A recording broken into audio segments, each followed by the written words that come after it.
Fat రిడక్షన్కి correct cardio workouts ఏంటి అనేది ఇప్పుడు చాలామందికి వస్తున్న క్వశ్చన్. నా ఒపీనియన్ ఏంటంటే కనుక మనం హిల్ వాకింగ్ అనేది చేయొచ్చు, అండ్ క్రాస్ టైలర్ అనేది చేయొచ్చు, అండ్ వెయిటెడ్ సైక్లింగ్ అనేవి చేయొచ్చు. వీటిల్లో మంచి ఇంపాక్ట్ అనేది ఉంటుంది వీటిని ఎక్కువ టైం చేయటం వల్ల.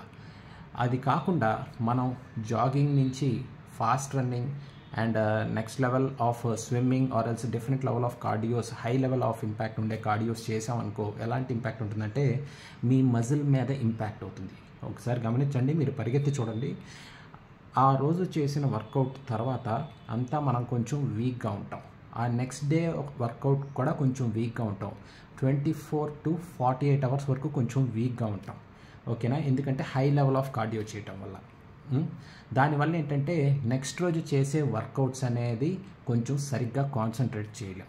కాబట్టి నా ఒపీనియన్ ఏంటంటే ఈ లైక్ లిఫ్ట్ చేసున్న వాకింగ్ చేయండి, అండ్ నార్మల్గా స్టెప్స్ ఎక్కే కార్డియో చేయొచ్చు, ఆర్ ఎల్స్ వెయిటెడ్ సైక్లింగ్ చేయొచ్చు, అండ్ క్రాస్ టైలర్స్ చేయొచ్చు. ఇలాంటివి ఎక్కువసేపు చేస్తూ ఉంటే కనుక మీ ఫ్యాట్ రిడక్షన్కి అండ్ మీ మజిల్కి కూడా డ్యామేజ్ అవ్వకుండా కొంచెం మంచి ఇంపాక్ట్ అనేది ఉంటుంది. Thank you very much. All the best. జై హింద్.